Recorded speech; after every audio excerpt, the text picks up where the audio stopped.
तो भाई देखो, सबसे पहले तो सभी को हैप्पी न्यू ईयर। और तुम देख रहे होगे मेरे पास कोई भी प्रेजेंटेशन नहीं है, कोई भी स्लाइड नहीं है, कुछ भी साइड में कुछ नहीं दिख रहा है।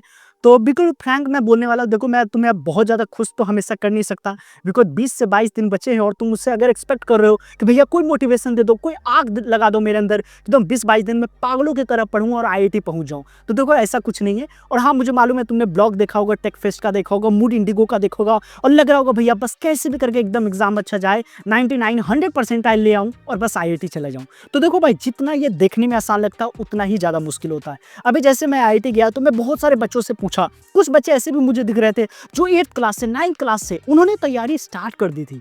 तो तुम लेट हो, मेरी बात मानो, लेकिन मैं ये नहीं बोल रहा हूँ कि अभी नहीं हो सकता है। अगर जिस बच्चे ने भी पूरे साल भर मेहनत किया है तो उसके लिए 20-22 दिन ऐसा कुछ नहीं कि वो कुछ नया कर देगा। लेकिन जिस बच्चे ने भी पूरे साल भर ही पढ़ाई नहीं किया है तो वह ऐसा भी नहीं है कि 20-22 दिन में 99 परसेंटाइल ले आएगा। तो मैं झूठ नहीं बोलूंगा। अगर तुम्हारे अभी मॉक टेस्ट में 95 परसेंटाइल आ रहे हैं, 96 परसेंटाइल आ रहे हैं, तो अगले 20-22 दिन में अगर तुम स्ट्रेटेजिकली फॉलो करते हो तो तुम 98 परसेंटाइल तक जा सकते हो। और बिलीव मानो, अगर तुम्हारे 98 परसेंटाइल आ रहे हैं, 99 परसेंटाइल आ रहे हैं, तो डेफिनेटली तुम्हारा एक शानदार सा एनआईटी, और डेफिनेटली अभी तुम्हारा टारगेट एनआईटी होना भी नहीं चाहिए, तुम्हारा टारगेट आईआईटी होना चाहिए।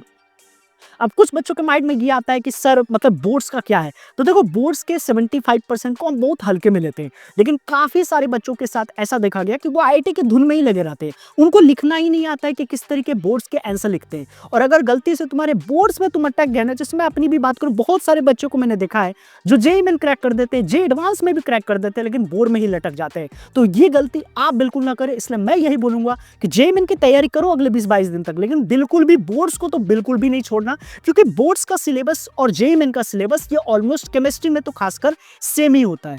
अब जहां तक केमिस्ट्री की बात उठी है, तो केमिस्ट्री के कुछ टॉपिक्स को अगले 20-22 दिनों में देखो, क्या तुमने छोड़ा तो नहीं है। जैसे थर्मोडायनेमिक्स हो गया, इलेक्ट्रोकेमिस्ट्री हो गया, केमिकल बॉन्डिंग हो गया, जीओसी हो गया, इन सारे चैप्टर्स को आप बिल्कुल भी नहीं छोड़ सकते।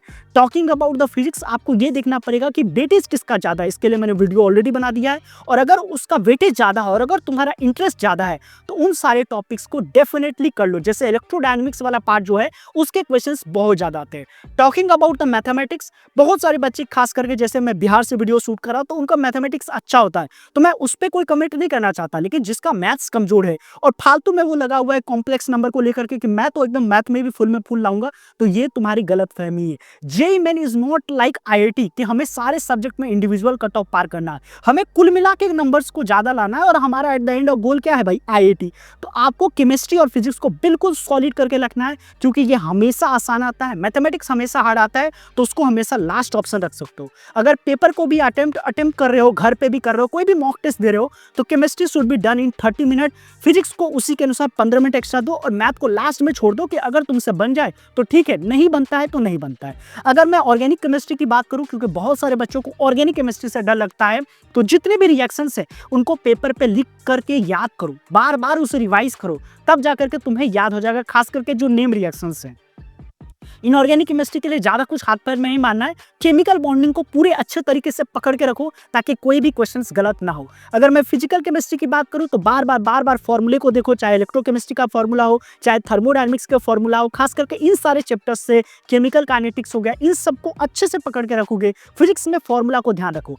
20 दिन बचा है भाई, कभी भी किसी भी मोमेंट पर डेट शीट आ सकता है। सिंस कि मैं आज ये वीडियो रिकॉर्ड कर रहा हूँ, हो सकता है जब तक तुम ये वीडियो देखो ऑलरेडी डेट्स आउट हो चुके हैं। तो ऐसे में क्या करना है, आपको प्रॉपर प्लान बना लेना है। हर अल्टरनेट डे पे मॉक टेस्ट देना है। अगर मॉक टेस्ट तुम्हारा 3 घंटे का, तो उसको एनालाइज करने में तुम्हें 5 घंटे लगने चाहिए मिनिमम, और मॉक टेस्ट को 2 घंटे के अंदर अंदर फिनिश करने की कोशिश करो। देखो भाई कि मॉक टेस्ट में कुछ नया मिल रहा है क्या। अगर जैसे ही नया मिले उसको अपने नोट्स के पॉइंट में हाईलाइट कर दो। पीवाईक्यूज बार बार करो। मैं बार बार बोल रहा हूँ कि केमिस्ट्री और फिजिक्स में सिर्फ और सिर्फ पीवाईक्यू से ही तुम 97-98 परसेंटाइल ला रहे हो।